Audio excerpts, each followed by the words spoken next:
Hi, what's up mga kawasa? Welcome back to my vlog. So, for today's vlog, mag-unbox lang tayo ng nabili nating product stand sa Shopee. Yan.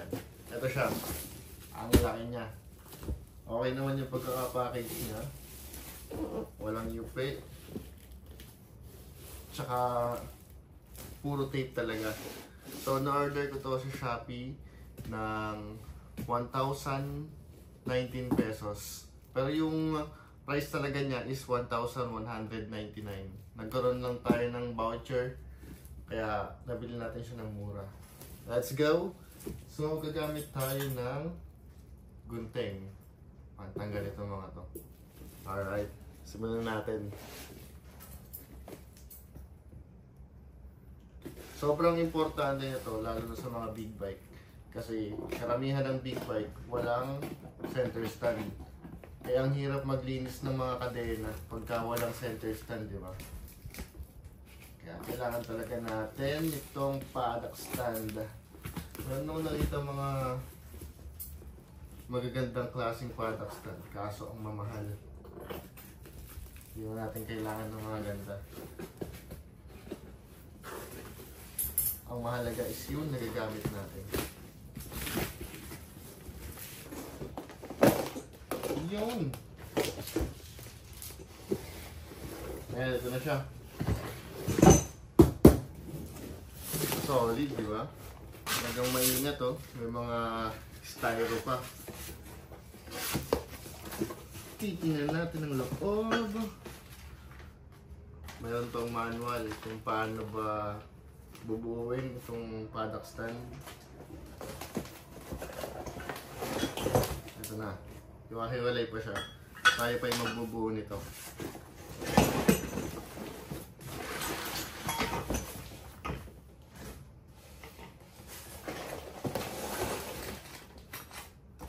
All goods.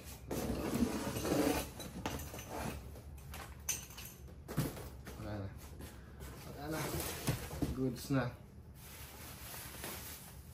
Ayan. Yung mga gulong. Check natin yung manual kung ano ba yung mga kasama nito. Ayun, walang pangalan. So, parang ito na yung mismong arm nyo. Tara, kabit na natin. Ito yung para sa mga ano natin, spool. Tapos, ito naman yung sa swing arm. Gagamit natin to para sa ating rouser. Tapos ito naman ay sa ZX4RR. Alright, let's go, buuin natin to. Ang ingay ng aso ko.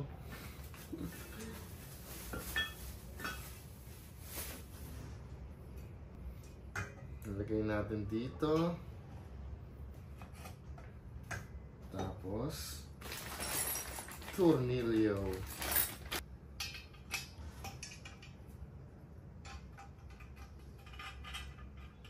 Sa mga kosa, pagkagamit kayo, iwasan nyo lang itong mabasa. Or in case na mabasa, punasan nyo agad.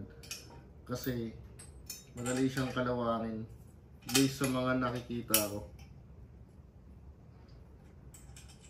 Dito ba ito? Kasama na rin siya mga tools. In case na wala kayong tools, medyo maganit lang siya. Tsaka manipis. Okay mga kosa, tapos ko nang ikabit itong dalawang to. Ayan. Gumagalaw pa siya. Oh, talagang gumagalaw siya. Ayan. Next natin is yung gulong. Ito. 4 na gulong. Tigdalawa siya. Sa isang ganito. Paano to? Yan. So, kailangan natin gumamit nito. Pinakamahabang screw. Tapos next, ayan.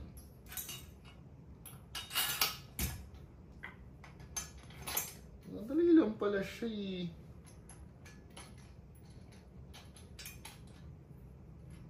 Tapos washer.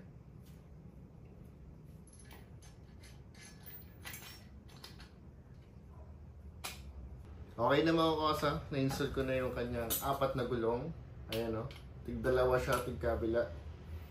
At ang huli natin i-install is yung para sa spool. Yan. Ito muna yung gagamitin natin dahil para sa ZX4RR muna natin siya gagamitin dahil hindi pa natin siya nalilinisan ng kadena simula nung na-release natin last month. At ayun, medyo may konting kalawang na siya kaya kailangan natin linisan. Ito muna install natin para sa spool. Alright, so meron siyang pang lock. Adjust na lang natin pagka kung hindi siya abot. Yan, all goods na, di ba? Trolley. Pwede po ito panghakot ng mga pinamili, no? May gulong eh. Quality naman yung nabili natin mga kosa. Ayan.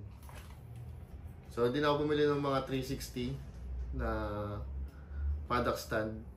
Kasi, purpose ko lang naman dito is para makapaglinis ako ng kadena. Hey, what's up mga kosa? So, itatry na natin yung nabili natin paddock stand dito sa ating ZX4RR. Ngayon ko lang ito matatry na gamitin. Ayun, subukan lang natin. Make sure lang na naka-side stand pa din para in case lang na hindi tumama or matumba, naka-stand pa rin. Hindi siya tutumba na as in tumba yung motor. May support tayo. Try na natin.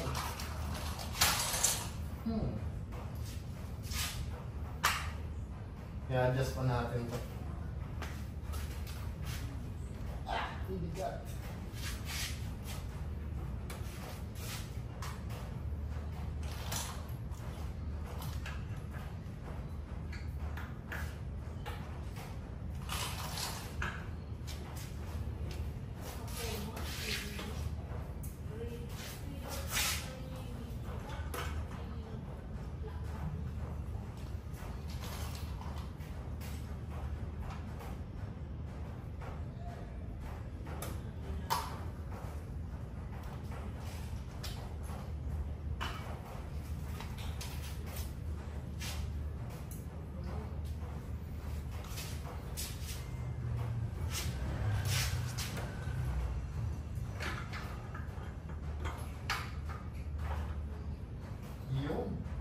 Tapos, iangat na natin.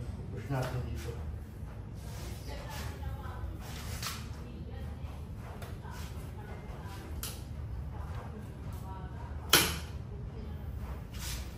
Solid!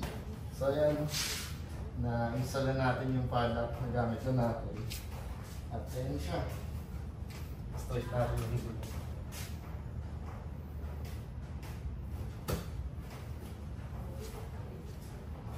Madali natin siyang malilinisan ng gulo. Ay, ng kadena. Madali natin siyang iikot. Mahirap kasi iikot to kung wala tayong center stand o kaya paddock stand.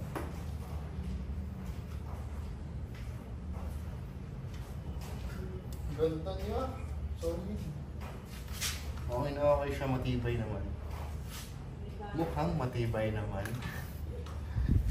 Yan. Makapag-isa tayo ng ating kadena. Pag-ingay ng kadena.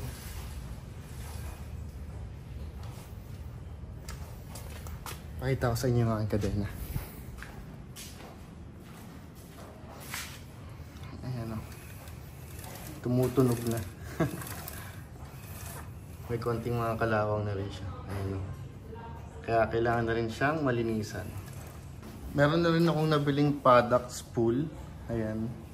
Sa halagang 200 pesos sa Shopee. May tatak siyang Ninja. Hindi ko na kinuha yung may logo na ZX4RR kasi mas mahal siya. Pare-parehas lang naman yung use nito. Kaya ito na lang yung kinuha ko. Ninja. Kasi ninja din naman ito. Ayan siya. Walk around. Walk. Tumalaw. Ayan. Mas maganda pala siya pag nakapadak, no?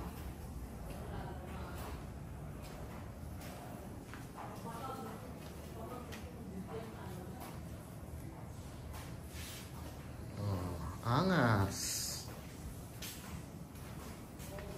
Tapos, sound check na rin natin.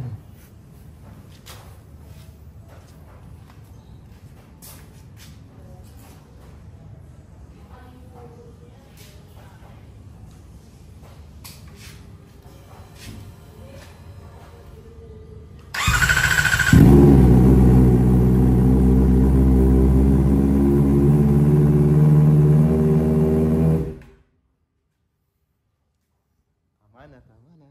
Masyadong maingay. Saltan ko rin ng kulay yung aking TFT display. Ginawa kong white. Ayan. White na siya. Dati siyang black. Try lang natin. Mukhang mas maangas eh. Diba?